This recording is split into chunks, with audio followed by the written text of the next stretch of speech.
عليكم ورحمة الله وبركاته.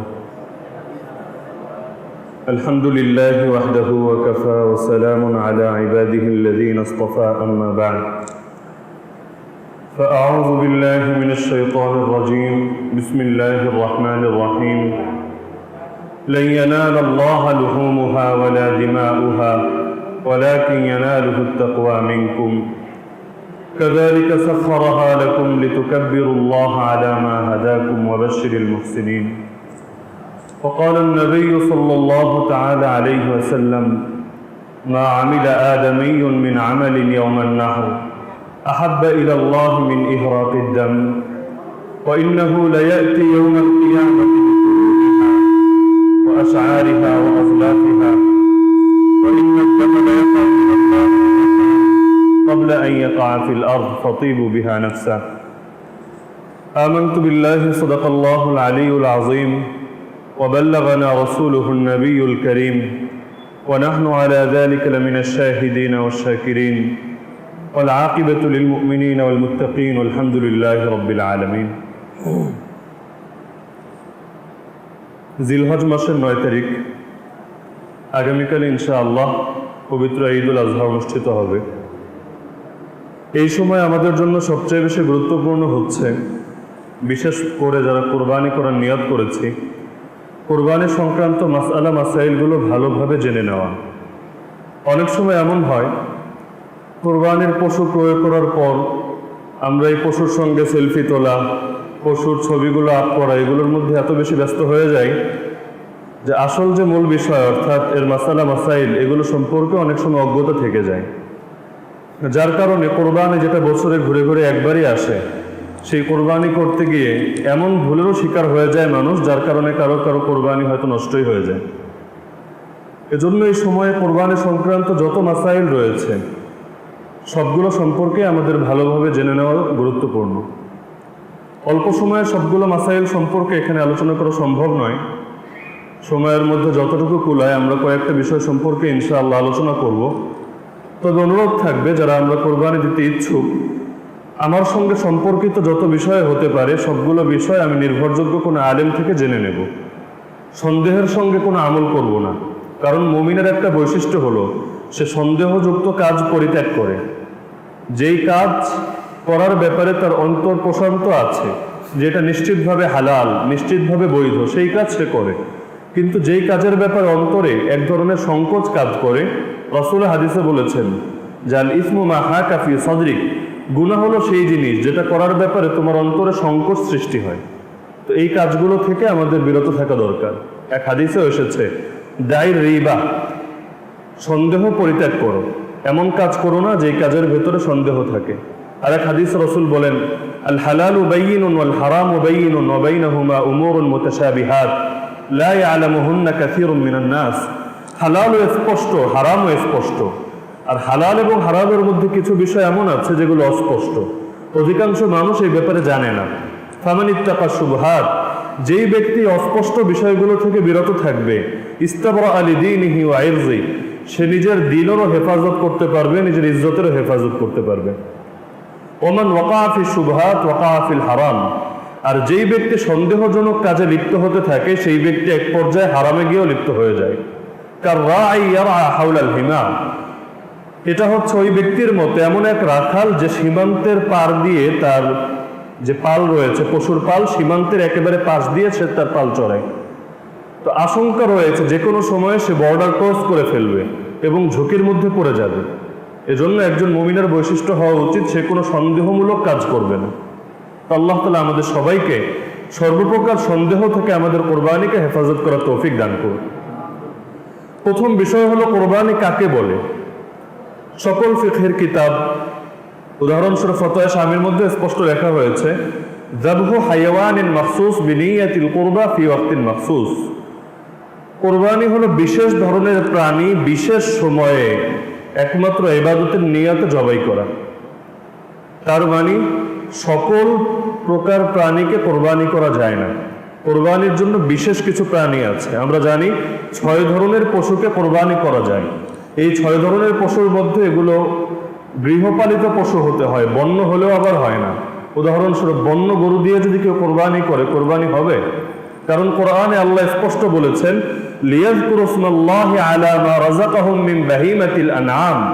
আল্লাহ কোরবানি দিয়েছেন যেন গৃহপালিত গবাদি পশুর ব্যাপারে আল্লাহ তাদেরকে যে রিজিক দিয়েছেন সেই রিজিকের ক্ষেত্রে আল্লাহকে স্মরণ করে। তো এখানে আল্লাহ স্পষ্ট শব্দই ব্যবহার করলেন, গৃহপালিত গবাদি পশু। তার মানে যে পশুটা গৃহপালিত না, গবাদি পশু না, জন্তু না, এটাকে কোরবানি করার সুযোগ নেই। তাহলে হাদিসের মধ্যে স্পষ্ট করে দেওয়া হয়েছে কোন কোন পশুকে কোরবানি করা যাবে। এখান থেকে ফকিহগণও লিখেছেন যে 6 প্রকার পশুকে কোরবানি দেওয়া যায়। এই 6 প্রকারের বাইরে অন্য কোনো পশু যত দামি হোক না কেন, হরিণ হোক, ঘোড়া হোক, আর যাই হোক না কেন, এগুলোকে কোরবানি দেওয়া যায় না। একইভাবে ফি ওয়াক্তিন মাখসুস, সময়টাও লাগে বিশেষ সময়। কোরবানি যে 3 দিন আছে, এই 3 দিনের মধ্যেই কোরবানি করতে হয়। যদি এই 3 দিন বাদ দিয়ে এর চেয়ে আরো অনেক উত্তম কোনো দিনে, কোনো পবিত্র দিনেও যদি কেউ কোরবানি করে, তাহলে সেটা সাধারণ জবাই হতে পারে, কিন্তু কোরবানি হবে না। আর তৃতীয় আরেকটা অংশ সংজ্ঞারই অন্তর্ভুক্ত, সেটা হলো ইবাদতের নিয়তে, সওয়াবের নিয়তে, আনুগত্যের নিয়তে কাজটা করতে হবে। তাহলে আমরা জানি কোনো একটা বস্তুর মূল ভিত্তি যদি নষ্ট হয়ে যায়, সেই কাজ কখনো আর শরীয়তের দৃষ্টিতে বিবেচ্য হয় না। তাহলে কোরবানির সংজ্ঞার মধ্যেই রয়েছে এর নিয়ত লাগবে একমাত্র সওয়াবের নিয়ত। কারণ সহিহ বুখারীর প্রথম হাদিস, ইন্নামাল আমালু বিন্নিয়াত, আমল বিবেচ্য হয় নিয়তের দ্বারা। যে ধরনের নিয়ত, তার আমলটাও সেভাবে বিবেচ্য হবে। একজন মানুষ যদি নামাজও আদায় করে কিন্তু নামাজ আদায় তার নিয়ত খারাপ থাকে, উদাহরণস্বরূপ মানুষকে দেখানোর জন্য নামাজ আদায় করে, শরীয়ত বলবে তুমি শিরকে লিপ্ত হয়েছে। কারণ রিয়া অর্থাৎ লোক দেখানোর জন্য আমল করা, এটা হচ্ছে শিরকে আসগর, ছোট শিরক। তো এজন্য কোরবানের সংজ্ঞার মধ্যেই বলা হচ্ছে বিনিয়াতিল কুরবা, একমাত্র সওয়াবের নিয়ত থাকতে হবে, আমলের নিয়ত থাকতে হবে। যদি আমল এবং ইবাদতের নিয়ত বাদ দিয়ে অন্য কোনো নিয়ত যুক্ত হয়, তাহলে সেই পশুর কোরবানি আদায় হবে না। এক্ষেত্রে সতর্কতার বিষয় হলো, আমরা 7 জন মিলেও যদি কোনো পশু কোরবানি দেই, আমরা শরীকের সংখ্যা 7, কিন্তু পশুর সংখ্যা কিন্তু 1। এক পশুর ভেতরে জবাই কিন্তু একবারই হবে। এখন যদি এই পশুর কোরবানিটা বৈধ হয়, শরীয়তের নিয়ম অনুযায়ী হয়, তাহলে পুরোটাই শরীয়তের নিয়ম অনুযায়ী হবে। আর যদি শরীয়তের বাইরে হয়, পুরোটাই বাইরে হবে, ভাগ করার সুযোগ নেই। যমুকের ভাগের কোরবানি হয়েছে, তমুকের ভাগের কোরবানি হয়নি। কেন? কারণ জবাই হচ্ছে একটাই। এই এক জবাইটা হয়তো বৈধ অথবা অবৈধ। এ কারণেই বলা হয়েছে 7 শরীকের মধ্যে একজনের নিয়তেও যদি সমস্যা থাকে, জবাই যেহেতু একটা, পশু যেহেতু একটা, নিয়ত যেহেতু এক পশুর মধ্যেই করা হচ্ছে, তাহলে এক জিনিসের মধ্যে যদি ভালো এবং খারাপ মিশ্রিত হয়, তাহলে হুকুমটা খারাপেরটাই প্রাধান্য পায়। উদাহরণস্বরূপ এখানে 1 বোতল পানি আছে, এখানে 1/2 লিটার পরিমাণ পানি, এর মধ্যে যদি আমি 2 ফোঁটা পেশাবও ছেড়ে দেই, নাপাক বস্তু ছেড়ে দেই, তাহলে পুরো পানিটা পাক থাকবে নাকি নাপাক হয়ে যাবে? কেন? কেউ যদি বলে শুধু ওই 2 ফোঁটা প্রস্রাব যেটা পড়েছে সেটাই নাপাক, বাকি পানি ভালো, কারণ এখানে অধিক সংখ্যক হচ্ছে ভালো, 2 ফোঁটা মাত্র খারাপ, 2 ফোঁটার কারণে কেন পুরোটার ব্যাপারে খারাপের হুকুম আসবে? যেটা অধিক, হুকুম তো তারই অনুগামী হওয়া দরকার ছিল। কিন্তু ইসলাম বলবে না। এক বস্তুর ক্ষেত্রে যদি বিধান দিতে হয়, সেই ক্ষেত্রে কোনো জিনিস যদি নিকৃষ্ট থাকে, খারাপ থাকে, বিধানটা তারই অনুগামী হয়। তো এখান থেকে আমরা বুঝতে পারলাম, যেহেতু পশু একটা, শরীক আপনারা 4 জনই হন, 5 জনই হন, আর 7 জনই হন, জোর হোক আর বেজোর হোক, দেখার বিষয় না। পশু যেহেতু একটা, যদি এর মধ্যে সওয়াবের নিয়ত সকলের থাকে, আমলের নিয়ত থাকে, ইবাদতের নিয়ত থাকে, পশুর কোরবানি হয়ে গেছে। কিন্তু যদি একজনের নিয়তেও সমস্যা থাকে, ভালো এবং খারাপ, পাক এবং নাপাক, হালাল এবং হারাম মিশ্রিত হয়ে গিয়েছে, তো এখন এই পশুটার ব্যাপারে কি ফতোয়া দিবেন? কোরবানি হয়েছে নাকি হয়নি? হয়নি। এই কারণেই যারা শরীকে কোরবানি দিব, অত্যন্ত সতর্কতা দরকার, খুব বেশি সতর্কতা দরকার। হানাফি মাযহাবের শুরু থেকেই এই ফতোয়া দিয়ে এসেছেন ফকিহগণ যে একাকী ছাগল কোরবানি দেওয়া, ছাগল হোক, ভেড়া হোক, দুম্বা হোক, একাকী কোরবানি দেওয়া ভাগে কোরবানি দেওয়ার চাইতে উত্তম। এটা এখনের মাসালা না, এখন থেকে আরো 1000 বছর আগে এই মাসালা দিয়ে গেছেন। অথচ সেই সময় মানুষের মধ্যে দিনদারি এখনের চেয়ে অনেক ভালো ছিল। আর এই যুগের কি অবস্থা? কয়জন মানুষের উপার্জন 100% হালাল, অথবা অধিকাংশ হালাল? আবার যাদেরটা হালাল তাদের কয়জনের নিয়তের অবস্থা ঠিক আছে? তো এই বিষয়গুলোকে যদি সামনে রেখে 100% নিশ্চিত হতে পারি, তাহলে শরীকে কোরবানি দেওয়া ঠিক আছে। আর যদি 100% নিশ্চিত না হতে পারি, আমি শুরুতেই হাদিস পাঠ করে এসেছি, সন্দেহযুক্ত বিষয় পরিহার করা মুমিনের শান। মুমিন এমন কোনো কাজ করবে না যে জবাই তো দিলাম, এখন অন্যদের নিয়তের কি অবস্থা আমি তো জানি না, ভালো ধারণা রাখি সকলের নিয়ত হয়তো ঠিক আছে। এই ভালো ধারণা রাখার কারণে কোরবানি যদি নষ্ট হয়ে যায়, তাহলে কিন্তু শরীয়ত বলবে না যে আপনার কোরবানি আদায় হয়েছে। যদি আপনি সামর্থ্যের মালিক হয়ে থাকেন, যদি আপনি ধনী হয়ে থাকেন, তাহলে আপনার কোরবানি অনাদায়ী রয়ে গিয়েছে। কিয়ামতের দিন আল্লাহ আপনাকে ঠিকই পাকড়াও করবেন, তোমার উপর কোরবানি ওয়াজিব ছিল, কেন আদায় করলেন? আপনি বলবেন, আল্লাহ আমি তো আদায় করেছি, আমার টাকা ব্যয় করেছি, গোশত কাটাকাটি করেছি, কত কিছুই তো করলাম, কোরবানি হয়নি কেন? হয়নি কেন? এর কারণ আমরা এখানেই পেয়ে যাব যে আমরা যাদের সাথে কোরবানি করেছিলাম, হয়তো তাদের ইনকাম হালাল ছিল না, অথবা ইনকাম হালাল ছিল কিন্তু নিয়ত ইবাদতের নিয়ত ছিল না, লোক দেখানোর নিয়ত ছিল, গোশত খাওয়ার নিয়ত ছিল, সংস্কৃতি পালনের নিয়ত ছিল, অথবা অন্য কোনো নিয়ত ছিল, ইবাদতের নিয়ত ছিল না। তো যেহেতু কোরবানির সংজ্ঞার মধ্যে 3টা বিষয় অন্তর্ভুক্ত, বিশেষ প্রাণী, বিশেষ সময় আর ইবাদতের নিয়ত, এই 3টা বিষয়ের কোনো একটা যদি নষ্ট হয়, সংজ্ঞাই নষ্ট হয়ে গিয়েছে, এটাকে আর কোরবানি বলার সুযোগ থাকবে না।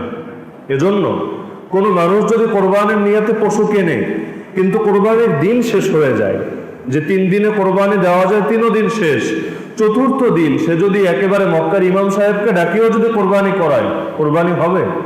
শরীয়ত বলবে এটা আর কোরবানি করার সুযোগ নেই, কারণ সংজ্ঞার এক অংশই শেষ। সংজ্ঞা সেই জিনিসই হয় যেটা মূল ভিত্তি থাকে, এর তো ভিত্তিই নেই, ভিত্তি নষ্ট হয়ে গিয়েছে। তো কোরবানির ব্যাপারে কোনো ধরনের সন্দেহ করার অবকাশ নেই, গত সপ্তাহে আমরা আলোচনা করেছি, কারণ কোরআন এবং বিশুদ্ধ হাদিস দ্বারা কোরবানি প্রমাণিত, এবং উম্মতের শুরু থেকে এই ব্যাপারে সকলের ঐকমত্য, সর্বসম্মত ক্রমে এটা প্রতিষ্ঠিত। যেমন কোরআনুল কারীমে সূরাতুল কাউসারের 2য় আয়াতে আল্লাহ বলেছেন, ফাসাল্লি লিরাব্বিকা ওয়ানহার, তুমি তোমার রবের জন্য সালাত আদায় করো এবং কোরবানি করো। এর ব্যাখ্যায় অনেক মুফাসসির লিখেছেন, ফাসাল্লি সালাতাল ঈদ ওয়ানহারিল বুদনা, তুমি ঈদের নামাজ আদায় করো, অর্থাৎ এখানে যে নামাজের কথা বলা হচ্ছে সব নামাজ না, ঈদের নামাজ আদায় করো, এবং ওয়ানহার, তুমি উট কোরবানি করো। তাহলে কোরআন দ্বারাই প্রমাণিত হয়ে যাচ্ছে যে কোরবানি শরীয়তের বিধান। এবং কোরবানির ব্যাখ্যা কি? যেহেতু কোরআনের ক্ষেত্রে মূলনীতি হলো কোরআনের সেই ব্যাখ্যাই গ্রহণযোগ্য যেই ব্যাখ্যা আল্লাহর নবী সাল্লাল্লাহু আলাইহি ওয়াসাল্লাম করে গিয়েছেন। তো কোরবানি বলতে কি বোঝায়, রাসূলের জীবদ্দশায় আমরা পেয়ে যাই, কারণ রাসূল তার নিজের জীবনে কোরবানি করেছেন। কোরবানি ওয়াজিব হয়েছে 2য় হিজরিতে। কোরবানি ওয়াজিব হওয়ার পর রাসূল দুনিয়াতে আর 9 বছর ছিলেন। তো রাসূলের জীবন থেকে প্রমাণিত হয়ে যায় কোরবানি কি জিনিস। সুতরাং এটাকে ভিন্ন কোনো ব্যাখ্যা করার অবকাশ কারোর জন্যই রাখা হয়নি, যে কোরবানি মানে হয়তো সদকা করা, কোরবানি মানে হয়তো দান করা, এই ব্যাখ্যার কোনো অবকাশ নেই। বরং কোরবানি মানে হচ্ছে জবাই করা, কারণ কোরআনের সেই ব্যাখ্যাই গ্রহণযোগ্য যেই ব্যাখ্যা আল্লাহর নবী করে যান। দলিল, আল্লাহ কোরআনে নিজে বলেন, ওয়ানজালনা ইলাইকা যিকরা, হে নবী আমি তো কোরআন তোমার মাধ্যম ছাড়াও নাজিল করতে পারতাম, কারণ আল্লাহ যা চান সব পারেন, তা আমি কেন কোরআন তোমার উপর নাজিল করলাম? এর লক্ষ্য কি? লক্ষ্য হচ্ছে লিতুবাইয়িনা লিন-নাস মা নুজিলা ইলাইহিম, তুমি মানুষের সামনে কোরআনের সুস্পষ্ট ব্যাখ্যা করে দিবে। তো যেহেতু কোরআন রাসূলের উপর নাজিল করার উদ্দেশ্য আল্লাহ নিজেই বলে দিচ্ছেন যে রাসূলের উপর পাঠানো হয়েছে এজন্য যেন রাসূল সুস্পষ্টভাবে তার কথার দ্বারা হোক, কাজের দ্বারা হোক, মৌন সম্মতির দ্বারা হোক, যে কোনো ভাবে হোক এই কোরআনের ব্যাখ্যা করে দিতে পারেন। এজন্য কোরআনের একমাত্র সেই ব্যাখ্যাই গ্রহণযোগ্য হবে যে ব্যাখ্যা রাসূলুল্লাহ সাল্লাল্লাহু আলাইহি ওয়াসাল্লাম করে গিয়েছেন।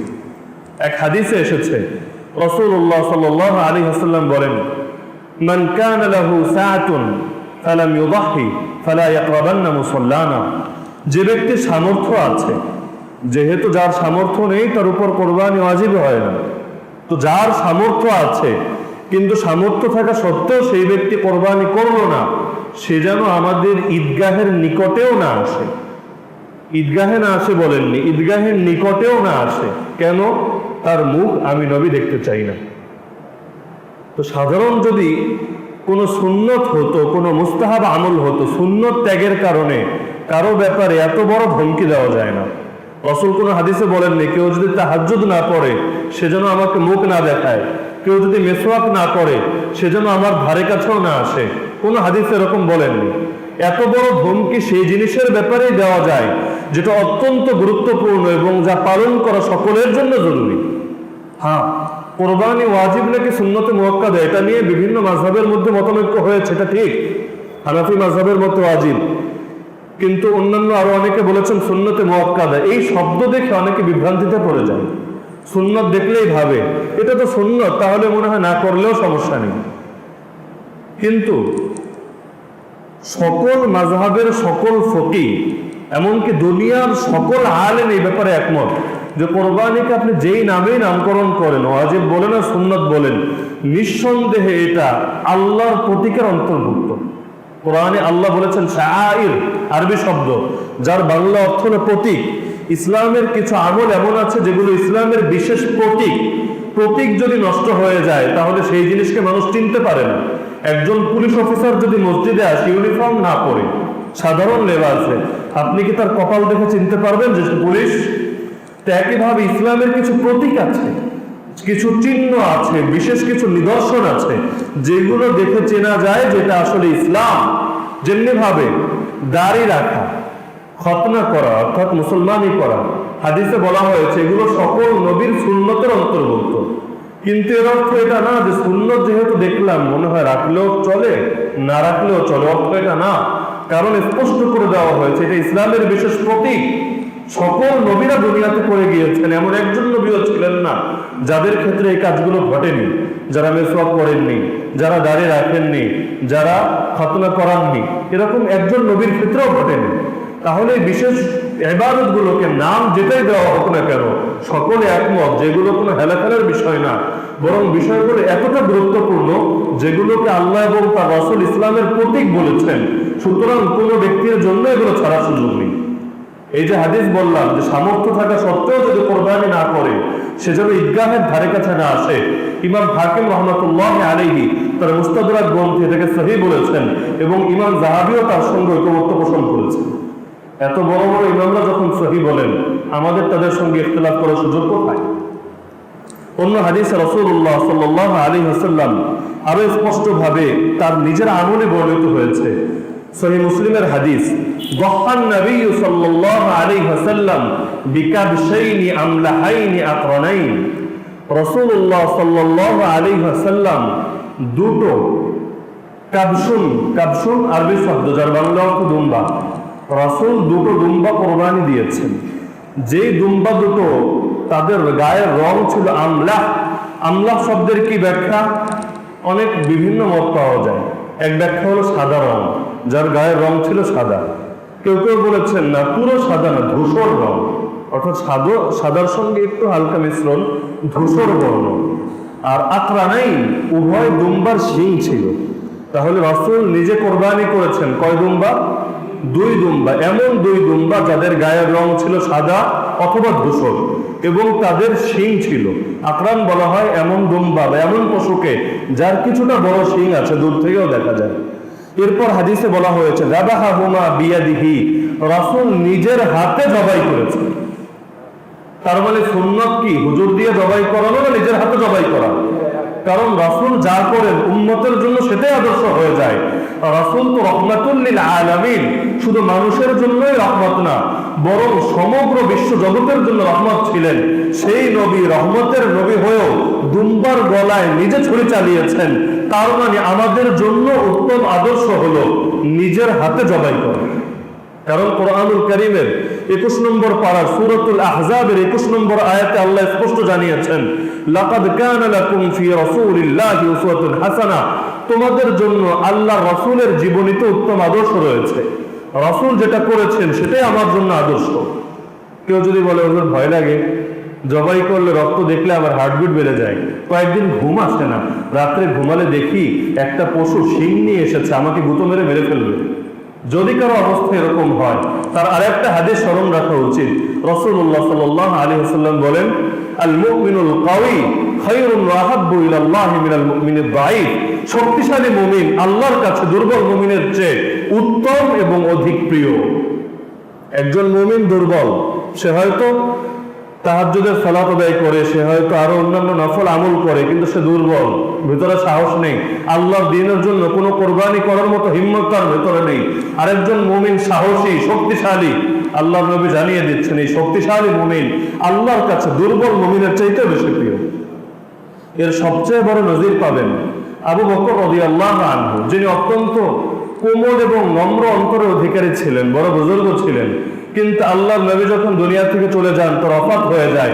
ওমর রাদিয়াল্লাহু আনহুর মতো সাহাবী তরবারি নিয়ে বের হয়েছেন, আর যে বলবে মুহাম্মদ মৃত্যুবরণ করেছে, আমি তার গলাকে দ্বিখণ্ডিত করে দেব। যেমনি ভাবে মূসা তুর পাহাড়ে গিয়েছিলেন কিতাব আনতে, এমনি ভাবে আমাদের নবীও সময়ের জন্য গিয়েছেন, কিন্তু তিনি অবশ্যই আবার ফিরে আসবেন, তিনি আমাদেরকে ছেড়ে যেতে পারেন না। ইচ্ছা করে অভিনয় করছেন তা না, ভেতরের হালত এমন হয়ে গিয়েছে যে শোকে পাথর হয়ে গিয়েছেন। ওমরের মতো এমন বীর সাহাবী মেনে নিতে পারছেন না, কিন্তু আবু বকর রাদিয়াল্লাহু আনহু সেই সময় আসলেন, সকল সাহাবীকে একত্রিত করে একটা খুতবা দিলেন। তিনি তার খুতবার মধ্যে স্পষ্ট করে বললেন, মান কানা ইয়াবুদু মুহাম্মাদান ফাইন্না মুহাম্মাদান ক্বাদ মাত ওয়া মান কানা ইয়াবুদুল্লাহ ফাইন্নাল্লাহা হাইয়্যুন লা ইয়ামুত। আর সাহাবীরা শোনো, তোমরা যারা যারা মুহাম্মাদের ইবাদত করতে, তারা শুনে রাখো মুহাম্মদ সাল্লাল্লাহু আলাইহি ওয়াসাল্লাম মৃত্যুবরণ করেছেন, কিন্তু যারা আল্লাহর ইবাদত করতে, তারা ভালো করে শুনে রাখো আল্লাহ চিরঞ্জীব, আল্লাহ কখনো মরেন না। এরপর কোরআনুল কারীমের আয়াত তেলাওয়াত করলেন, ওয়া মা মুহাম্মাদুন ইল্লা রাসূল قد خلت من قبله الرسل أفإن مات أو قتل انقلبتم على أعقابكم। আরে মুহাম্মদ হচ্ছেন আল্লাহর একজন রাসূল, তার পূর্বেও দুনিয়াতে অনেক রাসূল বিগত হয়েছেন। যদি মুহাম্মদ সাল্লাল্লাহু আলাইহি ওয়াসাল্লাম মৃত্যুবরণ করেন বা শহীদ হয়ে যান, হে আমার উম্মতের, হে আমার বান্দারা, তোমরা কি তোমাদের পেছনের আদর্শে ফিরে যাবে? আল্লাহ বলছেন। আয়াত যখন তেলাওয়াত করলেন, ওমর রাদিয়াল্লাহু আনহু সম্বিত ফিরে পেলেন, তার অবস্থা স্বাভাবিক হয়ে গেল, অন্যান্যদের অবস্থা স্বাভাবিক হয়ে গেল। তো একজন মানুষ যখন বিপদে পড়ে, শোকের অবস্থায় উপনীত হয়, তখন প্রমাণিত হয় তার অন্তর আসলে শক্তিশালী নাকি দুর্বল। তো এত বড় কঠিন হালত উম্মতের জন্য নবীর বিদায়ের চাইতে বড় কোনো শোকের বিষয় হতে পারে না। আমার মায়ের বিদায়, আমার সন্তানের বিদায়, এগুলো অনেক হালকা।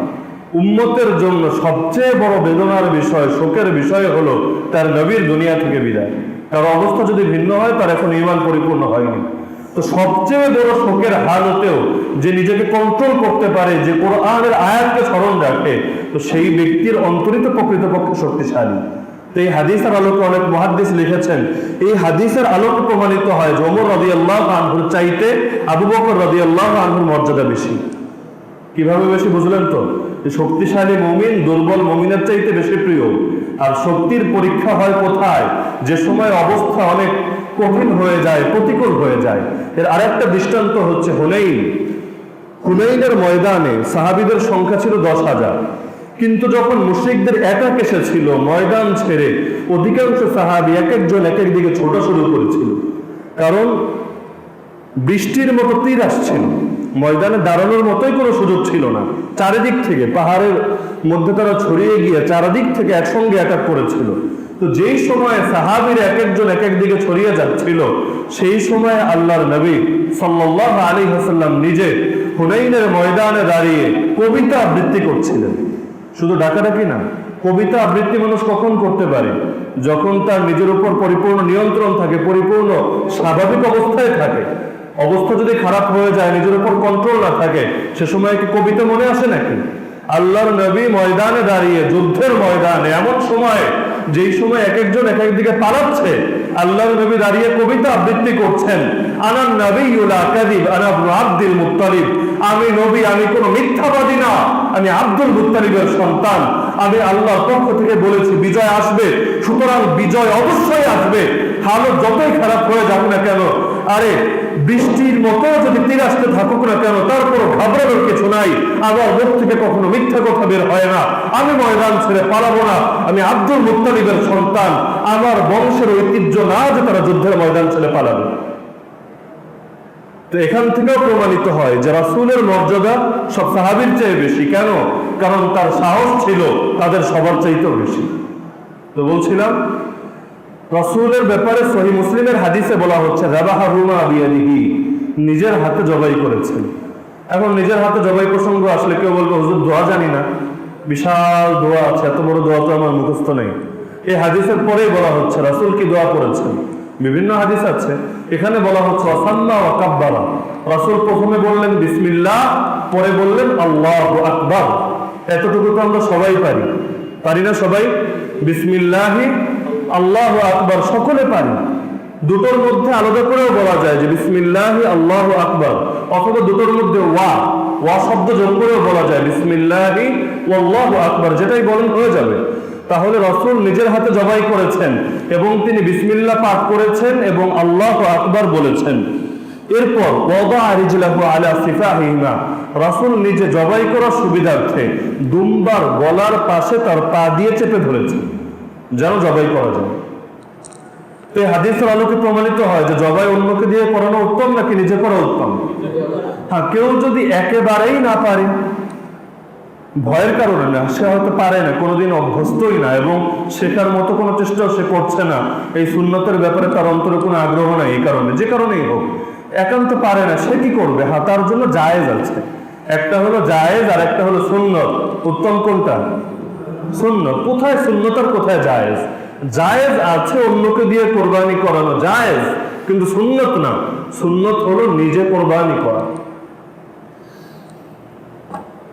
আরেকটা দলিল হলো রাসূলুল্লাহ সাল্লাল্লাহু আলাইহি ওয়াসাল্লাম এক হাদিসের মধ্যে বলেছেন, এই হাদিসের মানও সহিহ মুসলিম শরীফের হাদিস, মান যাবাহা ক্বাবলা সালাত ফালিয়াযবাহ মাকানাহা উখরা ওয়া মান যাবাহা বা'দা সালাত ফাকাদ তাম্মা নুসকুহু ওয়া আসাবা সুন্নাতাল মুসলিমিন। যেই ব্যক্তি নামাজ হওয়ার আগে কোরবানি করে ফেলে, আমরা জানি কোরবানির মাসআলা হচ্ছে শহরের যে কোনো এক জায়গায় যদি নামাজ হয়ে যায় এরপরে কোরবানি করা যায়। আমার নিজের নামাজের বা নিজের এলাকার মসজিদের নামাজ হতে হবে জরুরি না।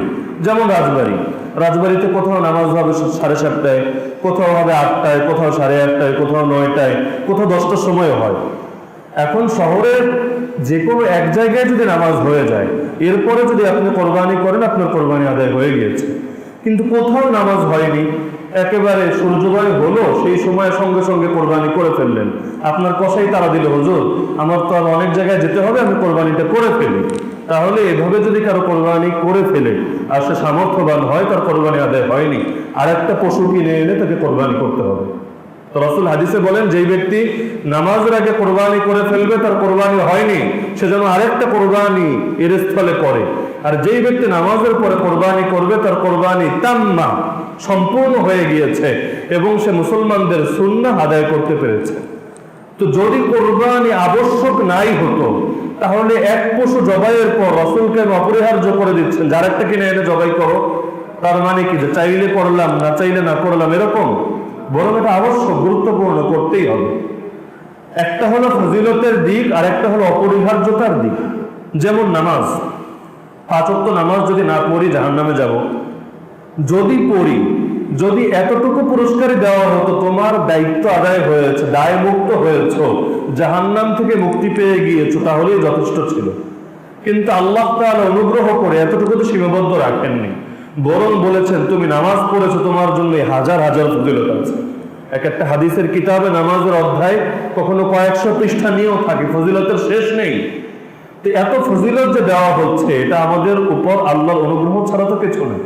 কোরবানি আমাদের জন্য আবশ্যক, যদি না করে রাসূল জানাচ্ছেন সেজন্য আমাকে মুখে না দেখায়, ঈদগাহে যেন না সব পাপী মুখ দেখতে চাই না। তাহলে কোরবানি করলে যদি শুধু দায়িত্ব আদায় হয়ে যেত এটাই অনেক কিছু ছিল, কিন্তু আল্লাহ তাআলা অনুগ্রহ করে আরো বেশি স্পষ্ট করে দিলেন। রাসূলুল্লাহ সাল্লাল্লাহু আলাইহি ওয়াসাল্লাম জানাচ্ছেন, আর তিনি তো নিজের থেকে জানান না, আল্লাহর পক্ষ থেকেই জানান যে বান্দা কোরবানির দিন পশু জবাইয়ের চাইতে উত্তম কোনো আমল করে না। আর যে পশু সে জবাই করে কিয়ামতের দিন সেই পশু তার শিং, রক্ত, মাংস, হাড্ডি, গোশত যা কিছু আছে এগুলো নিয়ে আল্লাহর সামনে উপস্থিত হবে। তাহলে কিয়ামতের দিন দুনিয়ার মধ্যে কোনো মানুষ যদি 100টা পশু জবাই করে, কিয়ামতের দিনে 100টা পশু তার সামনে হাজির হবে, যারা তার ব্যাপারে কামনা করবে সে যেন জান্নাতে চলে যায়।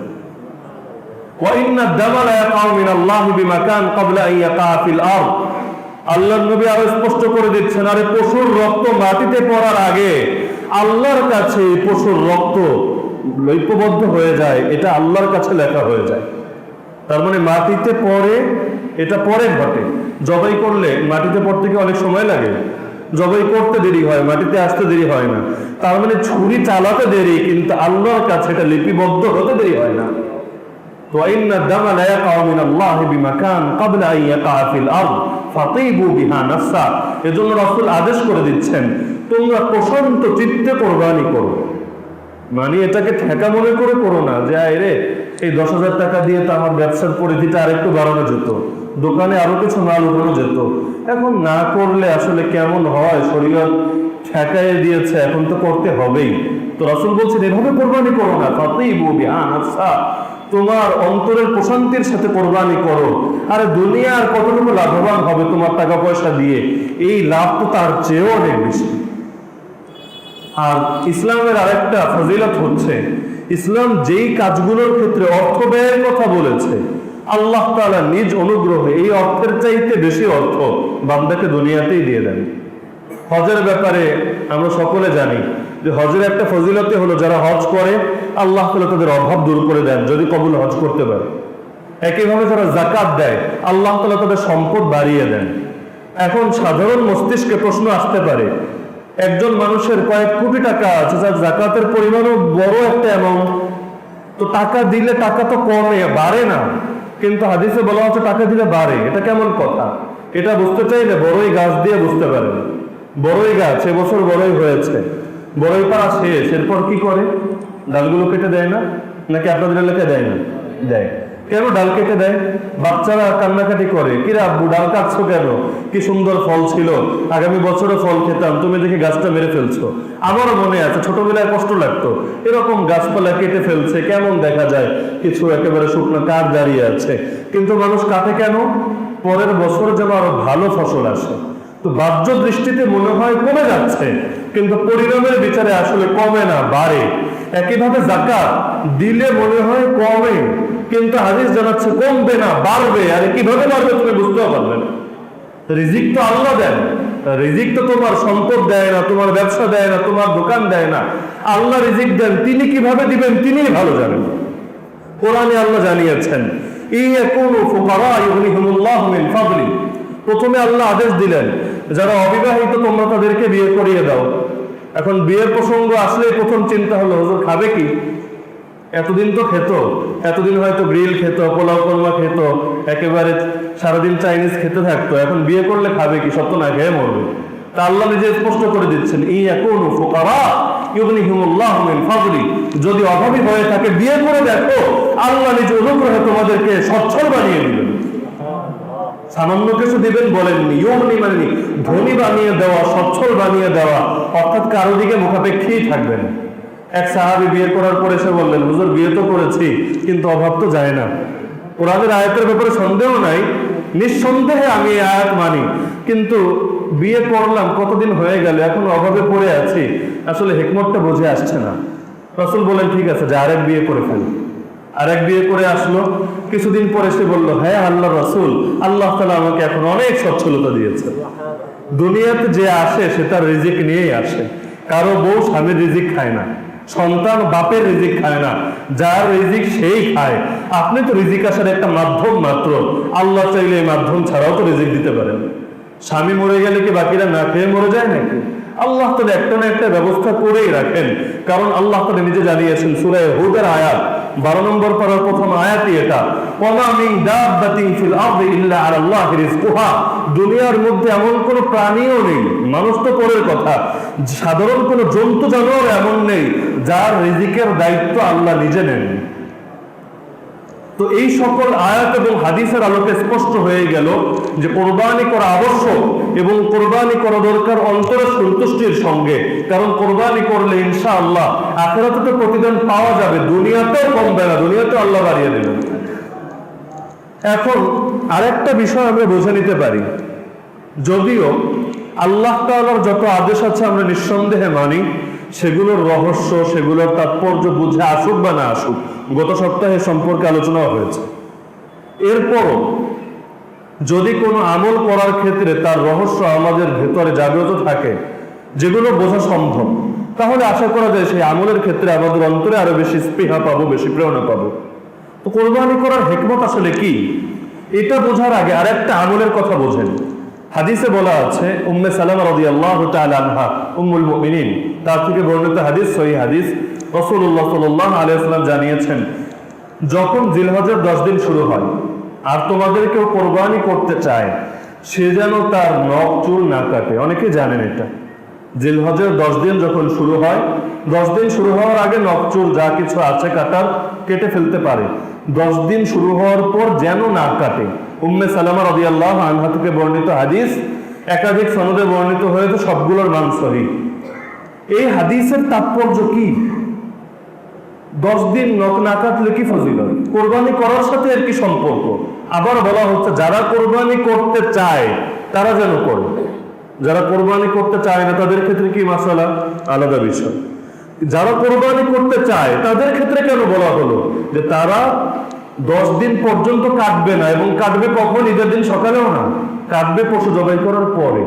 অথচ স্বাভাবিক হলো জুমার দিন আমরা সবাই চাইবো যে একটু ফ্রেশ হয়ে সুন্দরভাবে মসজিদে আসতে, ঈদের দিন সকালে নখ চুল কেটে মসজিদ যা কিছু আছে এগুলো থেকে পরিপূর্ণভাবে ফ্রেশ হয়ে ঈদগাহে যেতে। কিন্তু বলা হচ্ছে না, ঈদের পরে করতে হবে। হিকমত কি? অনেকে বলেন যে হিকমত হলো হাজিদের সঙ্গে সাদৃশ্য। যারা হজে গিয়েছেন তারা তো গিয়েছেন, আমরা যেতে পারিনি। যারা হজে যায় তাদের জন্য ইহরাম করার পর এই কাজগুলো নিষিদ্ধ থাকে। যারা হজে যায়নি তারাও একটা সাদৃশ্য ধারণ করলো এই আশায় আল্লাহ তাআলা হয়তো তাকেও হজের সওয়াব দিয়ে দেবেন। কারণ হজের আমল অনেক, আরাফায় অবস্থান, মুজদালিফায় অবস্থান, মিনায় গমন, অনেক ধরনের আমল আছে। হজের আমলগুলোর মধ্যে একটা আমল কিন্তু কোরবানি করা। আমি আরাফায় অবস্থান করতে পারছি না, মুজদালিফায় যেতে পারছি না, মিনায় পারছি না, কিন্তু একটা কাজ কিন্তু পারছি, সেটা হলো কোরবানি।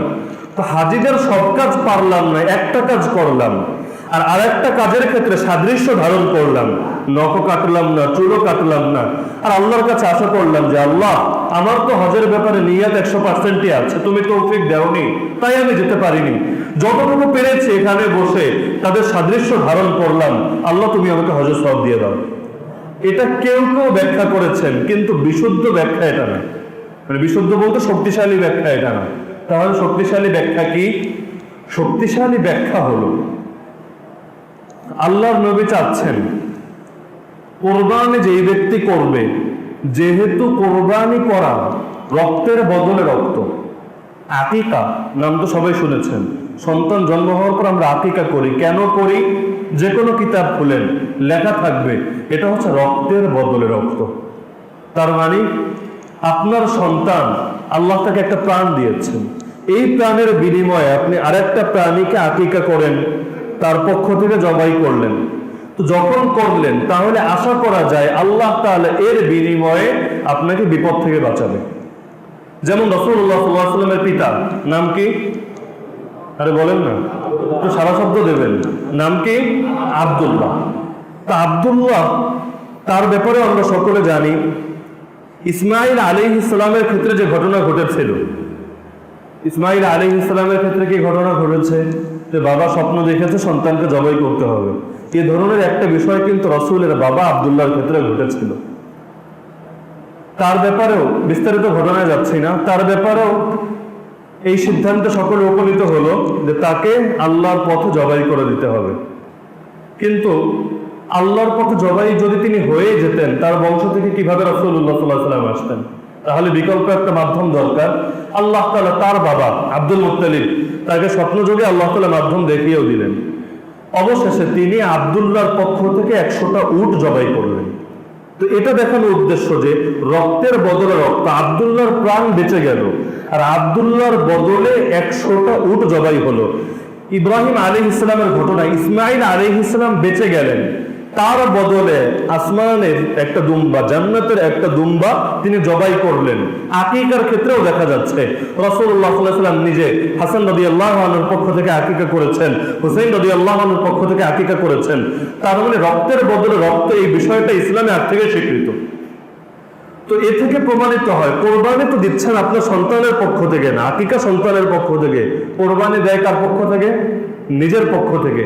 এখানেও আশা করা যায় আল্লাহ তাআলা দুনিয়ায় এবং আখিরাতে তাকেও এই রক্তের বদলে রক্তের হেফাজত করবেন, অর্থাৎ এই পশুর দ্বারা আল্লাহ তার অঙ্গ প্রত্যঙ্গগুলোকে, তার প্রাণকে বিপদ আপদ থেকে এবং পরকালে জাহান্নামের আগুন থেকে বাঁচাবেন। এখান থেকে এসেছে যে ইসলাম চাচ্ছে, আল্লাহর নবী চাচ্ছেন যে একজন ব্যক্তি যে কোরবানি করতে চাচ্ছে তার অঙ্গ প্রত্যঙ্গগুলো, তার শরীরের প্রতিটা অংশ যেন পরিপূর্ণ থাকে, কারণ শীঘ্রই এগুলো জাহান্নাম থেকে মুক্তি পেতে যাচ্ছে। যদি চুল কেটে ফেলেই দেয়, এটা আমার শরীর থেকে আলাদা হয়ে গেল। যদি নখ কেটে ফেলেই দেয়, এটা আমার শরীর থেকে আলাদা হয়ে গেল। যদি শরীরে থাকে, যখন কোরবানি করব, যদি খাটে দিলে কোরবানি করি, এই কোরবানির বদলে আল্লাহ আমার প্রতিটা অংশকে আল্লাহ জাহান্নাম থেকে হেফাজত করবেন। এজন্য তো কোরবানির পশু একেবারে নিখুঁত হতে হয়।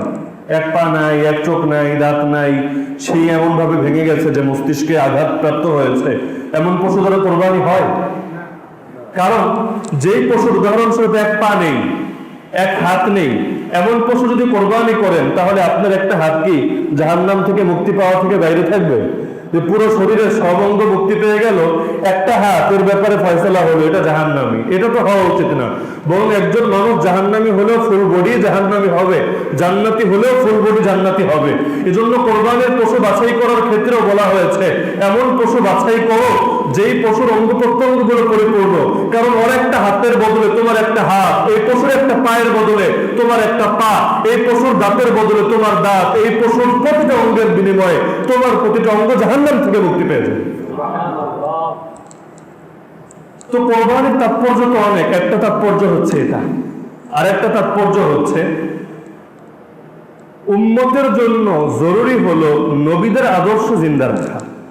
কারণ আমাদেরকে দুনিয়াতে পাঠানোই হয়েছে আল্লাহর গোলামি বাস্তবায়ন করার জন্য, তারা ইবাদত এবং বন্দেগী করার জন্য। কিন্তু আল্লাহকে কখনো দেখিনি, আল্লাহর সঙ্গে কখনো আমাদের সরাসরি কথোপকথন হয়নি।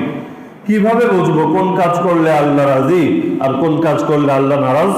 আল্লাহ মাধ্যম পাঠিয়েছেন দুনিয়াতে নবীদেরকে, আর নবীরা মন গড়া কিছু বলেননি। যা বলেছেন আল্লাহর পক্ষ থেকে বলেছেন। আল্লাহ তাদের উপর ওহী পাঠিয়েছেন, আসমানি কিতাব নাযিল করেছেন। তো নবীদের জীবনের প্রতিটা অংশের মধ্যে উম্মতের জন্য শিক্ষা আছে। আর ইব্রাহিম আলা নবীনা ওয়া আলাইহিস সালামের পর দুনিয়াতে যত নবী এসেছে, সব নবী তার বংশ থেকে এসেছে। ইব্রাহিম আলাইহিস সালামের দুই পুত্র ইসহাক আর ইসমাইল। ইসহাক আলাইহিস সালামের বংশে ইয়াকুব আলাইহিস সালাম থেকে শুরু করে আমরা জানি ঘটনা, ইয়াকুব, তার ছেলে ইউসুফ, এভাবে এই ধারা আস্তে আস্তে ঈসা আলা নবীনা ওয়া আলাইহিস সালাম পর্যন্ত সকলে, ইয়াকুব থেকে ঈসা, সবাই ইসহাকের পুত্র। আর ইসহাক আলাইহিস সালাম ইব্রাহিম আলাইহিস সালামের পুত্র। আর আমার নবী মুহাম্মদ আরবি সাল্লাল্লাহু আলাইহি ওয়াসাল্লাম তিনি ইসমাইল আলাইহিস সালামের বংশের। আর ইসমাইল আলাইহিস সালামের বাবা ইব্রাহিম আলাইহিস সালাম। তার মানে ইব্রাহিম আলাইহিস সালামের পর দুনিয়াতে যত নবী এসেছে সবাই কার বংশে এসেছে? ইব্রাহিম আলাইহিস সালামের বংশে।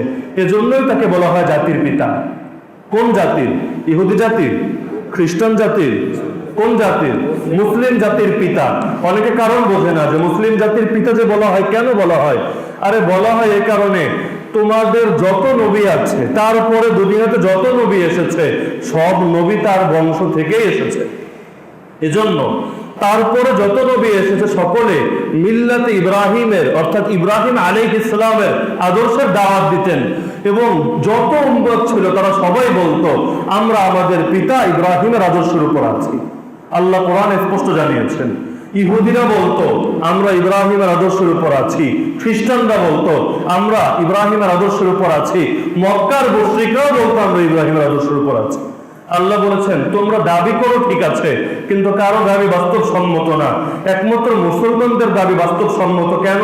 কারণ মুসলমানরা শুধু মুখেই বলে না, কাজে বাস্তবায়ন করে।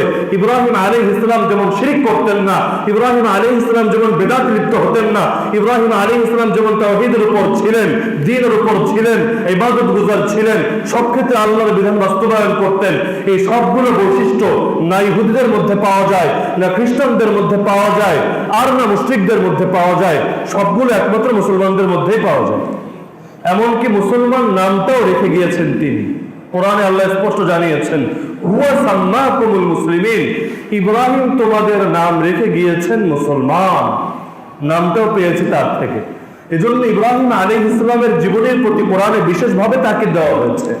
তার জীবনের অন্যতম একটা দিক হলো তিনি অনেক বেশি পরীক্ষিত হয়েছেন। পরীক্ষিত সব নবী হয়েছেন, পরীক্ষা ছাড়া মর্যাদা বাড়ে না। হাদিসে এসেছে, বুখারীর হাদিস, আশাদ্দুন নাসি বালাআন আল আমবিয়া সুম্মা আল্লাযীনা ইয়ালুনাহুম সুম্মা আল্লাযীনা ইয়ালুনাহুম।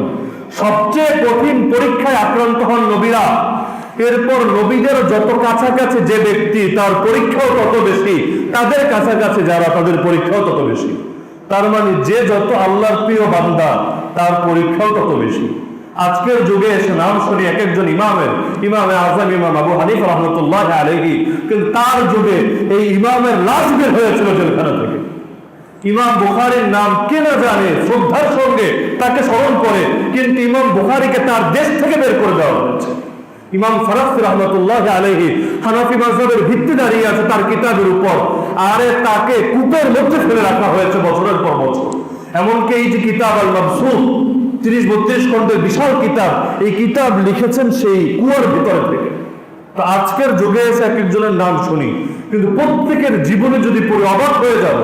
আমাদের হিন্দুস্তানের ইতিহাসেও যদি আসি, মুজাদ্দিদ আল ফিসানির কথাই বলেন, শাহ ওলিউল্লাহ মুহাদ্দিস দেহলভীর কথাই বলেন, কাসিমুল উলুম ওয়াল খায়রাত কাসিম নানতবির কথাই বলেন, শাইখুল হিন্দ মাহমুদ হাসান দেওবন্দির কথাই বলেন, শাইখুল আরবি ওয়াল আজম হুসাইন আহমদ মাদানির কথাই বলেন। এক একজনের জীবনী খুলে দেখেন কি পরিমাণ পরীক্ষার শিকার তারা হয়েছে।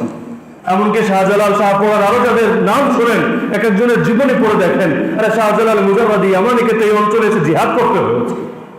কি পরিমাণ পরীক্ষার শিকার হয়েছেন।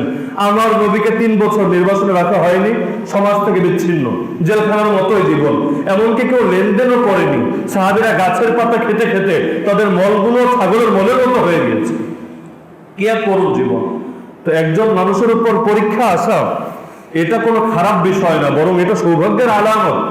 তো পরীক্ষা এসেছে সব নবীর উপর, কিন্তু সাহাবী আব্দুল্লাহ বিন আব্বাস রাদিয়াল্লাহু আনহুমা বলেন, সবচেয়ে বেশি পরীক্ষা আমাদের নবীর পরে সবচেয়ে বেশি পরীক্ষা এসেছে ইব্রাহিম আলাইহিস সালামের উপর, আর প্রতিটা পরীক্ষায় তিনি সফল হয়েছেন।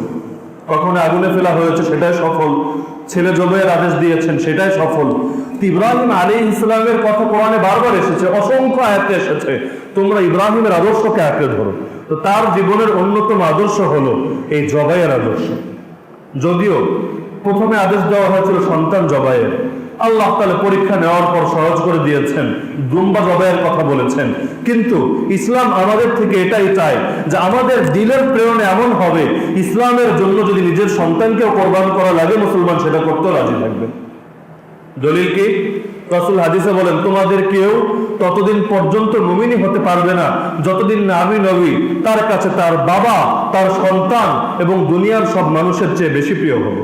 বদর যুদ্ধের পর যখন আবু বকর রাদিয়াল্লাহু আনহু সন্তান মুসলমান হন, তিনি এসে বলেন, বাবা, বদরের ময়দানে আমি তোমাকে আমার নাগালে পেয়েছিলাম, কিন্তু তুমি আমার জন্মদাতা বাবা বলে তোমার গলায় ছুরি চালাইনি। আবু বকর বললেন, আরে সন্তান, আমি আবু বকর যদি বদরের ময়দানে তোমাকে পেতাম, নিজ হাতে তোমাকে দ্বিখণ্ডিত করতাম। কারণ ইসলাম আমাদেরকে শিখিয়েছে যে আল্লাহ এবং তার রাসূলের চাইতে বড় কিছু হতে পারে না। কেউ যদি তরবারি নিয়ে এসে হাজির হয় যে নবীর গলা কাটবে, বদরের ময়দানে সুযোগ পেলে কাটতো না নবীর গলা? কেউ যদি তার তরবারি নিয়ে আসে হাজির হয় যে নবীর গলা কাটবে, তার গলা কাটতে আমার কোনো দ্বিধা হবে না, এমনকি সে যদি ছেলেও হয়। তো যদিও ইব্রাহিম আলাইহিস সালাম জবাই করেছিলেন পশু, জান্নাতি দুম্বা, কিন্তু বিধান কিন্তু পশু ছিল না, বিধান ছিল সন্তান জবাইয়ের। তিনি এর জন্য প্রস্তুত ছিলেন। আল্লাহ এটাই চান। আল্লাহ তাআলা আমাদের এই সমস্ত গোশত রক্ত দিয়ে আল্লাহর কোনো ফায়দা হয় না, আল্লাহর কাছে এগুলো পৌঁছায় না। আল্লাহ অন্তরের ত্যাগ দেখতে চান, কার ভেতরে কত বেশি ত্যাগ আছে। কোরবানি, অনেকে আমরা এই ব্যাপারে একটা ভুল ধারণায় লিপ্ত। অনেকে ভাবে ফ্যামিলির উপর মনে হয় কোরবানি আসে, এক পরিবারে একজন দিলে মনে হয় কোরবানি আদায় হয়ে যায়। এটা ভুল। কোরবানি প্রত্যেক সামর্থ্যবান ব্যক্তির উপর ওয়াজিব। একজন ফ্যামিলির মধ্যে 4 জনের উপরও কোরবানি ওয়াজিব হতে পারে। স্বামীর উপর ওয়াজিব, তার টাকা পয়সা আছে এজন্য। স্ত্রীর উপর ওয়াজিব, তার এই পরিমাণ স্বর্ণালঙ্কার আছে বা ক্যাশ আছে, অতিরিক্ত বস্তু আছে যা নেশাব পরিমাণ হয়ে যায়। এই যুগে নেশাব তো অনেক সামান্য, 52.5 ভরি রূপা এর সমমূল্য। 52.5 ভরি রূপার বাজার মূল্য দেখেন, আমার তো মনে হয় 40,000ও হবে না।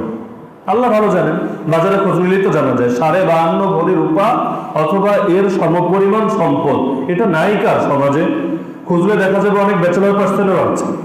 তো কোরবানি অনেকের উপর ওয়াজিব। প্রত্যেকের নিজের হিসাব নিতে হবে যে আমার প্রয়োজনের অতিরিক্ত যা কিছু আছে, এমনকি কারো যদি 2টা জায়গা থাকে, এক জায়গায় তার প্রয়োজন সেখানে চাষ করে বা থাকে, আর এক জায়গায় এমনি পড়ে আছে, তাহলে যেই জায়গায় পড়ে আছে সেটাও প্রয়োজনের অতিরিক্ত, এটার মূল্যও হিসাব হবে। কারো 2টা ফ্ল্যাট আছে, একটা প্রয়োজন হয় আর একটা এমনিই পড়ে আছে, ভাড়াও দেয় না, অন্য কোনো কাজেও লাগায় না, তাহলে এটাও তার প্রয়োজনের অতিরিক্ত, এটাকেও হিসাবে ধরতে হবে। তো প্রয়োজনের অতিরিক্ত যা কিছু আছে, কথাটা আপেক্ষিক, প্রত্যেকে আমরা নিজেরা জানি আমার প্রয়োজন কতটুকু আর প্রয়োজনের অতিরিক্ত কতটুকু, যেটা অতিরিক্ত আছে সেটাই হিসাব হবে। এরকম হিসাব করলে দেখা যাবে অনেক মানুষের উপরে কোরবানি ওয়াজিব, কিন্তু তারা কোরবানি দেয় না। বিশেষ করে আমাদের সমাজে অনেক যুবকরা কোরবানি দেয় না। বিয়ে শাদী করার পর যখন তার ফ্যামিলির দায়িত্ব আসে সে সময় কোরবানি শুরু করে, কিন্তু বিয়ে শাদী করে না, এমনি কোনো দোকানে জব করে অথবা সে ফ্রিল্যান্সিং করে, আউটসোর্সিং করে, যা কিছু করুক, তার টাকা পয়সা আছে অথবা অন্য কোনো সম্পদ আছে যেটার কারণে কোরবানি ওয়াজিব হয়, তারপরে সে হিসাবই করে না, কোনো জরুরতই অনুভব করে না, অথচ প্রতিটা বছরের জন্য সে এক একটা ওয়াজিব তরকের গুনাহে লিপ্ত হচ্ছে। এবং এমন ওয়াজিব তরক, যে ওয়াজিব তরক হলে আর বিকল্প থাকে না। নামাজ তরক হয়ে গিয়েছে, কাজা করে নিলেন। রোজা তরক হয়ে গিয়েছে, তাহলে আপনি রোজা রেখে দিলেন, কিন্তু এই বছরের কোরবানি পরের বছর আদায় করা যায়?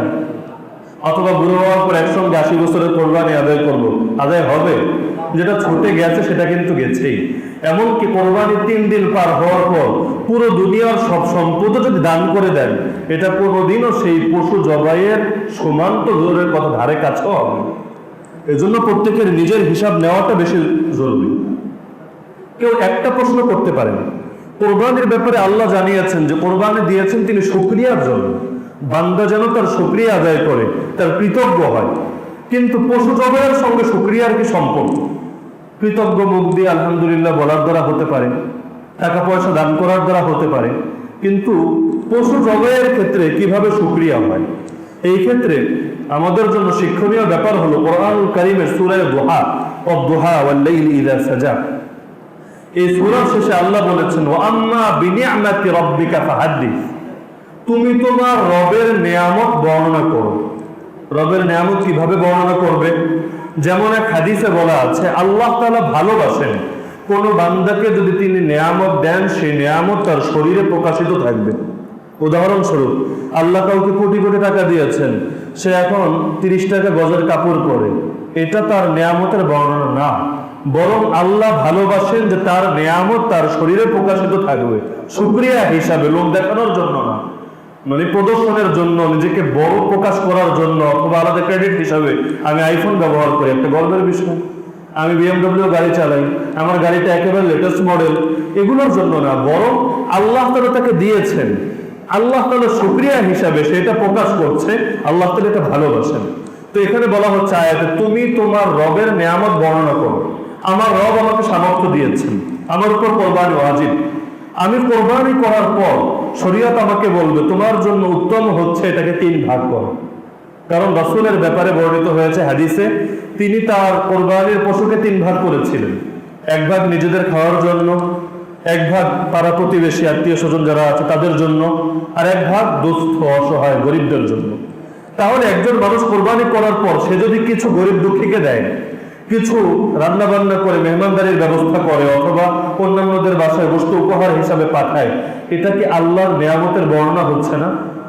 পোশাক গায়ে দিলেই যদি আল্লাহর নিয়ামতের বর্ণনা হয়, যখন আমি আল্লাহর দেওয়া সম্পদ দিয়ে পশু কিনে সেই পশু মানুষের মধ্যে বিতরণ করলাম, এর দ্বারা আরো 10 জন মানুষ উপকৃত হলো, এই দক্ষ খুশি উৎসব, তারা ওই উৎসবের মধ্যে শরীক থাকলো, তাহলে এটা তো আল্লাহ তাআলা আরো বেশি শুকরগুজার হচ্ছে।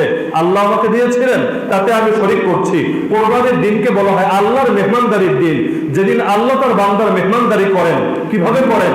আল্লাহকে আসমান থেকে গোশত পার্সেল পাঠান? না, আল্লাহ তাআলা তার নেক বান্দাদের দ্বারা কোরবানি করান, এরপর সেই কোরবানির গোশত আল্লাহ তাআলা অন্যদেরকেও আহার করান। যারা সামর্থ্যবান না তাদেরকেও আল্লাহ তাআলা এর মধ্যে শরীক করেন। তা আল্লাহর পক্ষ থেকে এই দিন হচ্ছে মেহমানদারির দিন। তো শরীয়তের প্রতিটা বিধানের তাৎপর্য যদি আমরা এভাবে বোঝার চেষ্টা করি, দেখবেন শুধু ভালোই লাগে, কোনো কিছুর ব্যাপারে আর অভিযোগ আসে না। নামাজ হোক, রোজা হোক, এমনকি সাধারণ উজু হোক, যদি দুনিয়াবি ফায়দাগুলোও জানেন, এর হিকমত গুলোও যদি বুঝেন, তখন দেখবেন শুধু পড়তেই মজা, ছাড়লে আরো কষ্ট লাগে। তো সময় স্বল্প, নাইলে আরো কিছু বিষয় তুলে ধরা যেত, তা আল্লাহ তাআলা চাইলে অন্য কোনো সময় ইনশাআল্লাহ এই বিষয়গুলো আলোচনা হবে। কোরবানির পশুর ক্ষেত্রে পশুর গোশত নিজে খাওয়াও কিন্তু একটা গুরুত্বপূর্ণ বিষয়। কারণ আল্লাহ কোরআনে বলেছেন ফাকুলু মিনহা, তোমরা কোরবানির পশু থেকে খাও। ওয়া আতঈমুল বাঈসাল ফাকির, এবং দুস্থ অসহায় গরিব ব্যক্তিকে খাওয়াও। খাওয়ানোর কথা বলেছেন পরে, খাওয়ার কথা বলেছেন আগে। তার মানে কোরবানি করে আমি যদি সব দানও করে দেই, তারপর এখান থেকে কিছু হলেও নিজেদের খাওয়ার জন্য রাখা উচিত। কারণ এই দিনটা আল্লাহর মেহমানদারির দিন। আল্লাহর মেহমানদারিতে আমি কেন নিজেকে শরীক করবো না? এজন্য এটা আমরা স্মরণ রাখবো। যারা কোরবানি করার পর আমরা দান করে দিই, তো দান করে দিলেও যদি এমন হয় একাধিক কোরবানি হয়, তাহলে তো সমস্যা নেই, একটা নিজে রাখলো, বাকিগুলো দান করলো। যদি এমন হয় একটাই কোরবানি করছে, কেউ ভাবলো পুরোটাই দান করে দেয়, এটা জায়েজ আছে, নিঃসন্দেহে জায়েজের ব্যাপারে সন্দেহ নেই, কিন্তু উত্তম হবে নিজেও খাওয়া এবং অন্যদেরকেও দান করা। কেউ যদি তার পুরোটা দান করে দেয়, সমস্যার কিছু নেই, তবে এই ক্ষেত্রে একটা বিষয় মাথায় রাখা দরকার। এই যে আমরা বললাম যে কোরবানির পশুকে 3 ভাগ করা, এটা কিন্তু মুস্তাহাব বলেছে, সুন্নত বলিনি। সুন্নত না, ওয়াজিব তো নাই, ফরজ তো হওয়ার প্রশ্নই আসে না। কোনো ব্যক্তি যদি অসহায় হয়, অনেক সময় এমন হয় যে একজন মানুষ তার সামর্থ্য খুব বেশি না, তারপরও সে আশা করে কোরবানি করেছে। এই ব্যক্তির ক্ষেত্রে এখন সে ফজিলত জানলো যে সবগুলোকে ভাগ করতে হবে, সে এখন অধিকাংশই ভাগ করে দিল, নিজের জন্য তেমন কিছু রাখলো না। তাহলে এই ক্ষেত্রে বিষয়টা কেমন হবে? একটা হাদিস থেকে আমরা বিষয়টা শিখতে পারি। রাসূল বলছেন, তুমি যদি দান করো, প্রথমে নিজের উপর দান করো, তার মানে নিজেকে খাওয়াও, এরপর তোমার ফ্যামিলির উপর দান করো, এরপর অন্যদের উপর দান করো। তার মানে প্রথম কাজ হলো নিজে খাওয়ার ব্যবস্থা করা, এরপর হলো ফ্যামিলির খাওয়ানোর ব্যবস্থা করা। ফ্যামিলি যদি অসহায়ই হয়, আমি জানি যে আমার ফ্যামিলির অবস্থা খুব একটা ভালো না, গোশত যদি এবার দান করে দেই, একবারে আজকে ঈদের দিন সব শেষ করে দিলাম, আগামী 1 বছরে হয়তো গোশত চোখেই দেখবো না, বা 6 মাসে হয়তো আমি গোশত চোখেই দেখবো না। যদি এমন হয় আর সে ভাবে পুরোটা রেখে দিব অথবা অধিকাংশ রেখে দিব, 3 ভাগ না করে আমি 6 ভাগ করলাম, 6 ভাগ করে 2 ভাগ দান করলাম, 4 ভাগ রেখে দিলাম, এভাবেও যদি কেউ করতে চায়, এটাও কিন্তু নাজায়েজ হবে না। সমাজে কেউ কেউ একটা হাদিস প্রচার করে, কখনো কখনো দেখেছে, এই সমাজে আছে কিনা জানি না, 3 দিনের বেশি কোরবানির গোশত রাখা নাকি নাজায়েজ। শুনেছেন কিনা আমি জানি না। সহিহ মুসলিমের যেই হাদিসে এটা বর্ণিত হয়েছে, এটা হাদিসের প্রথম অংশ, শেষাংশ আর কেন যেন মানুষ বলে না। প্রথম অংশে বলা হয়েছে এই কথা। এরপরে একদিন সাহাবীরা এসে জিজ্ঞেস করলেন যে, হে আল্লাহর রাসূল, অনেক মানুষ তো দেখি কোরবানির এগুলোকে রেখে দেয়, এমনকি কোরবানির চামড়াকে সংরক্ষণ করে তারা পাত্র বানায়, সেই পাত্রের মধ্যে তারা চর্বি রাখে, চর্বি পোড়ায়, তাহলে এই বিষয়টা কি জায়েজ হবে নাকি না জায়েজ? রাসূল বলেন, কোনো সমস্যা নেই, আমি যেই বছর 3 দিনের বেশি রাখতে না করেছিলাম, সেটা না করেছিলাম অসহায় লোকদের জন্য। 1 বছর মদিনায় বেদুইন তো বোঝেন, যারা আরবের সেই মরু অঞ্চলে থাকে, এরকম মরু অঞ্চল থেকে অনেক অসহায় বেদুইনরা এসেছিল মদিনায়। সে সময় রাসূল আদেশ করেছিলেন সাহাবীদেরকে যে, সাহাবীরা তোমরা এবছর এগুলোকে জমানোর দরকার নেই, 3 দিন পরিমাণ গোশত নিজেরা রাখো, বাকিটাই অসহায় গরিব মিসকিনের মধ্যে দান করে দাও, বাকিটা তোমাদের কাছে আর রাখার দরকার নেই। তো রাসূল বলেন, এই কারণে সেই বছরের জন্য এই বিধান দিয়েছিলাম, এটা স্থায়ী কোনো বিধান না। তা হাদিসের প্রথম অংশ বলে সমাজের মধ্যে যদি কেউ এই কথা প্রচার করে 3 দিনের বেশি রাখলে না জায়েজ বা তাকওয়ার খেলাফ বা অনুত্তম, এটা কি শুদ্ধ হবে? কারণ রাসূল স্পষ্ট বলে দিচ্ছেন এটা বিশেষ কারণে ছিল এই বিধান। এখনো যদি কোথাও এমন হয়, যেমন এই বছর অনেক এলাকা আছে বন্যা পীড়িত, অনেক জায়গায় বন্যা হয়েছে, মানুষের অবস্থা ভালো না, সেই এলাকায় মনে করেন অল্প কিছু মানুষ কোরবানি দিল, তাদের জন্য অবশ্যই উচিত হবে তারা এগুলোকে ফ্রিজের মধ্যে না জমিয়ে, যে মানুষগুলো অসহায় আছে, যারা কোরবানি করতে পারছে না, এমনকি খাওয়া দাওয়ার ব্যবস্থাও ঠিকভাবে করতে পারছে না, তাদের মধ্যে বিতরণ করে দেওয়া। কিন্তু এটা ফরজ ওয়াজিব স্থায়ী ভাবে সবসময় করতে হবে এরকম জরুরি কোনো বিষয় না। সর্বশেষ বিষয় হলো কোরবানি যত তাড়াতাড়ি করা যায় এটা উত্তম। দলিল কি? কোরআনুল কারীমে আল্লাহ বলেন ওয়াসারিউ, তোমরা দ্রুত ধাবিত হও, ইলা মাগফিরাতিন মির রাব্বিকুম, তোমাদের রবের ক্ষমার দিকে, ওয়া জান্নাতিন আরদুহাস সামাওয়াতু ওয়াল আরদ, এবং এমন জান্নাতের দিকে যার সাইড মানে 5টার পরিমাণ হবে আসমান এবং জমিনের সমান। তো এই আয়াতে আল্লাহ স্পষ্ট জানাচ্ছেন দ্রুত ধাবিত হও, তার মানে কোরবানিটা দ্রুত করো, যে কোনো আমল দ্রুত করো। নামাজ পড়বে প্রথম ওয়াক্তে পড়ো, যে কোনো আমল করবে জলদি করো, দেরি করার দরকার নেই। একজন মানুষ মনে করেন প্রথম ওয়াক্ত নামাজ পড়লো জোহর, আর একজনে একেবারে শেষ সময়ে যখন আসরের রক্ত হয়ে যাচ্ছে, দুইজনের মধ্যে কারটা উত্তম হবে? প্রথম জনেরটা। এজন্যই মাসালা বলা হয়েছে যে কোরবানির দিন ঈদের নামাজটা একটু আগে হওয়া উচিত। ঈদ উল ফিতরের দিন যে সময় জামাত হয়, ঈদ উল আজহার দিন তার চাইতে তুলনামূলক আগে হওয়া উচিত। দুই কারণ, এক কারণ হলো যদি আগে নামাজ হয় আগে কোরবানি করতে পারবে, এর দ্বারা এই আয়াতের উপর আমল হবে যে দ্রুত আমল করো। দ্বিতীয় কারণ হলো কোরবানির দিনের একটা সুন্নত আছে, যে সুন্নতের উপর শতকরা 90 জনই মনে হয় আমল করে না। কোরবানির দিনের একটা সুন্নাহ হলো যে সেদিন খাওয়া শুরু করবে পশুর গোশত দিয়ে। ঈদের দিনেরটা ভিন্ন। ঈদের দিন বলা হয়েছে ঈদগাহে আসার আগে মিষ্টিমুখ হয়ে আসতে, কিন্তু কোরবানির দিন বলা হয়েছে সেমাই খেয়ে, কোরমা খেয়ে, নুডলস খেয়ে মসজিদে এসো না, বরং ঈদগাহ থেকে যাওয়ার পর কোরবানি করে একটা অংশ জলদি বাসায় পাঠিয়ে দাও, জলদি রান্না হয়ে যাক, এরপর সেটা দিয়ে খাওয়া শুরু করবে। কারণ দিনটা তো আল্লাহর মেহমানদারির দিন। যদি বড় কোনো ফ্যামিলি থেকে দাওয়াত দেওয়া হয়, হুজুর আজকে আপনার মেহমানদারি আছে, তাহলে অনেক ঘন্টা আগ থেকে খাওয়া বন্ধ রাখি, ওইখানে তো স্পেশাল একেবারে আজকে মেহমানদারি হবে, পেট যদি ভরাই থেকে খাবো কি? তো এটা তো আল্লাহর মেহমানদারি, এর চাইতে বড় মেহমানদারি আর কি হতে পারে? তো এদিন যদি আগ থেকে খেয়ে একেবারে চাহিদা পূরণ করে রাখি, কোরবানির গোশতের যদি বেশি চাহিদা না থাকে তাহলে কেমন হলো? ক্ষুধা যখন বেশি থাকবে সেই ক্ষুধা নিয়ে যখন খাওয়া শুরু করব, আর এই খাবারের যে চাহিদা ভরা পেটে একটু স্বাদ চেক করার মধ্যে তো সেই চাহিদা নেই। 2 দিন না খেয়ে পান্তার মরিচ দিয়ে ভাত খেয়ে দেখেন, মনে হবে এটা যেন অমৃত। কিন্তু যখন পেট ভরা, 1 প্লেট বিরিয়ানি খাওয়ার পর যদি একেবারে নান্নার কাচ্চি বিরিয়ানিও এনে সামনে এনে হাজির করে, ইচ্ছে করবে আরে যা এখান থেকে। একবার বিরিয়ানি খাওয়ার পর দ্বিতীয়বার চাহিদাও হয় না। তো এই জন্য ঈদের নামাজটা আগে হওয়া উচিত, এ কারণে যে মানুষ এতে দ্রুত আমল করার সওয়াব পেয়ে যাবে, আর প্রথমে পশুর কোরবানি করা গোশতটাও সে খেতে পারবে। কারণ যদি বিশেষ কোনো সমস্যা না থাকে, ডায়াবেটিস বা গ্যাস্ট্রিক, আলসার, অন্যান্য সমস্যা যেগুলোর কারণে দেরি করে খেলে আশঙ্কা আছে, যদি এমন না হয় তাহলে সকলের প্রতি অনুরোধ থাকবে আমরা ইনশাআল্লাহ অন্তত এই বছর কোরবানির গোশত দিয়ে প্রথম খাওয়া শুরু করব।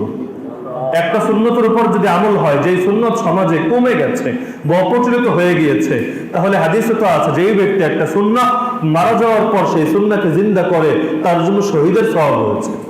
এজন্য যেই সুন্নাহগুলো সমাজে প্রচলিত আছে সেগুলোতে আছে আলহামদুলিল্লাহ, যেগুলো প্রচলিত নেই সেগুলো আমরা প্রচলন ঘটানোর চেষ্টা করবো তো ইনশাআল্লাহ।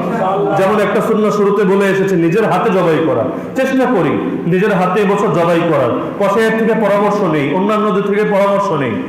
আর একটা বিষয় গুরুত্বপূর্ণ, এটা বলে আলোচনা শেষ করে দিচ্ছি, যে কোরবানির দিন কোরবানির জবাই করার ক্ষেত্রে যদি 100 জনও শরীক থাকে, 100 জনও গলায় ছুরি চালায়, প্রত্যেককেই কিন্তু বিসমিল্লাহ আল্লাহু আকবার বলতে হবে। ইচ্ছাকৃত যদি একজনও ছাড়ে কোরবানি হবে না। অনেক সময় হয় যেই ব্যক্তি পশুর মালিক সে শুরু করে দেয়, চামড়ার উপর একটা পোজ দেয়, যখন রক্ত একটু বের হওয়া শুরু করে কসাই হাত থেকে নিয়ে বাকিটা শেষ করে দেয়। এখন অনেক সময় এমন হয় যে কসাইরা তো প্রফেশনাল, তাদের এত খেয়াল করে না, অনেক সময় এমন হতে পারে। তো সেই ব্যক্তি রগগুলো কাটার আগে, 4 রগের মধ্যে 3 রগ কাটার আগ পর্যন্ত কোরবানি হয় না, 3 রগ হলে কোরবানি হয়ে গিয়েছে। রগগুলো কাটার আগে সে যদি আপনার হাত থেকে ছুরি নিয়ে কোরবানি করে আর ইচ্ছাকৃত বিসমিল্লাহ আল্লাহু আকবার না বলে, পশু কিন্তু শেষ। এই পশুর গোশত খাওয়া হারাম হয়ে যাবে। কোরবানি হওয়া তো দূরের কথা, পশুই হারাম, এই পশু আর খাওয়াই যাবে না। এজন্য খুব সতর্কতা। যদি একাধিক জন মিলেও হাত দেন ছুরির মধ্যে, অনেক সময় হয় দুইজন মিলে হাত দিচ্ছেন, তাহলেও কিন্তু সকলের উচিত হবে বিসমিল্লাহ আল্লাহু আকবার বলে না। কেউ যদি পা ধরে, লেজ ধরে, পা বাঁধে, সে যদি না পড়ে সমস্যা নেই, আর সবাই যদি পড়ে তো দোষের কিছু নেই, কিন্তু তারা না পড়লে কোরবানি হবে।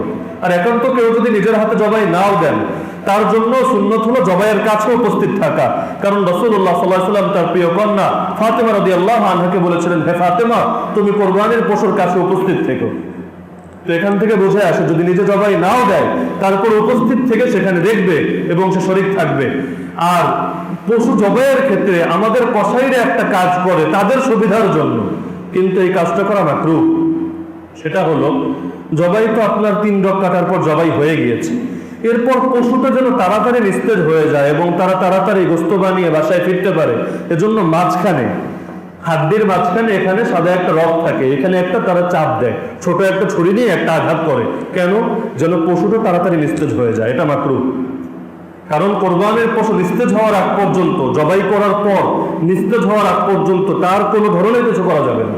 না চামড়া ছিলানো, না রক কাটা, না পায়ের রক কাটা, কোনো কিছুই করা উচিত হবে না। যদি করেন হারাম হবে না, কিন্তু এটা মাকরুহ হবে। কোরবানি তো সারা বছর একবারই আসে, কি দরকার মাকরুহ করা? তারা তাদের সুবিধার কথা ভাবলে হবে না, আমাকে তো আমার নিজের সুবিধার কথা ভাবতে হবে। এজন্য কোরবানি করার পর পশু নিস্তেজ হওয়ার আগে পায়ের রগও কাটতে দিবেন না, মাঝখানে এটা খোঁচাও দিতে দিবেন না। যদি দেয় নাজায়েজ হবে, মানে হারাম হবে সেটা না, কিন্তু মাকরুহ হবে। তো ইবাদতকে মাকরুহ মুক্ত করাও তো উচিত হবে না। এজন্য সকলে বিষয়টা খেয়াল রাখবো। হ্যাঁ, অনেক সময় অনেকের মনে হয় যেখানে ছুরি দিয়ে যদি আঘাত না করি মনে হয় জবাই হয় না। না, আসলে বিষয়টা এরকম না। জবাই কিভাবে হয় এটা তো আল্লাহ এবং তার রাসূল জানিয়ে দিয়েছেন। হ্যাঁ, এতে একটু নিস্তেজ হতে দেরি হয়, হোক না দেরি, যদি আধা ঘন্টা লাগে লাগুক, এই সময় আমি অন্য কাজ করতে থাকি, কিন্তু একটা পশুকে কষ্ট দেওয়া, অযথা কষ্ট দেওয়া, এটা কোনোভাবেই জায়েজ হবে না। কারণ আল্লাহর নবী স্পষ্ট বলে দিয়েছেন যে ফালইউহসিন যাবিহাতাহু ওয়া লিউরিহ যাবিহাতাহু, তোমাদের মধ্যে যে ব্যক্তি কোরবানি করতে চায় সেজন্য ফালইউহসিন যাবহাহু, উত্তম রূপে জবাই করে। এজন্য ছুরি ধার করে নেওয়াও সুন্নাহ। সেজন্য উত্তম রূপে জবাই করে এবং পশুকে আরাম দেয়, অযথা কষ্ট না দেয়, টানা হেঁচড়া করে নিয়ে না যায়, অনেক আগ থেকে ফেলে না রাখে, এক পশুর সামনে আরেক পশুর গলায় ছুরি না চালায়, কষ্ট দেওয়ার যত মাধ্যম হতে পারে কোনো পন্থাই যেন কষ্ট না দেয়, এটা আমার নবীর আদেশ। আল্লাহ তাআলা আমাদের সবাইকে এই বিষয়গুলো সঠিকভাবে জানার, বোঝার এবং আমল করার তৌফিক দান করুন। আমিন। ওয়া আখিরু দাওয়ানা আলহামদুলিল্লাহি রাব্বিল আলামিন।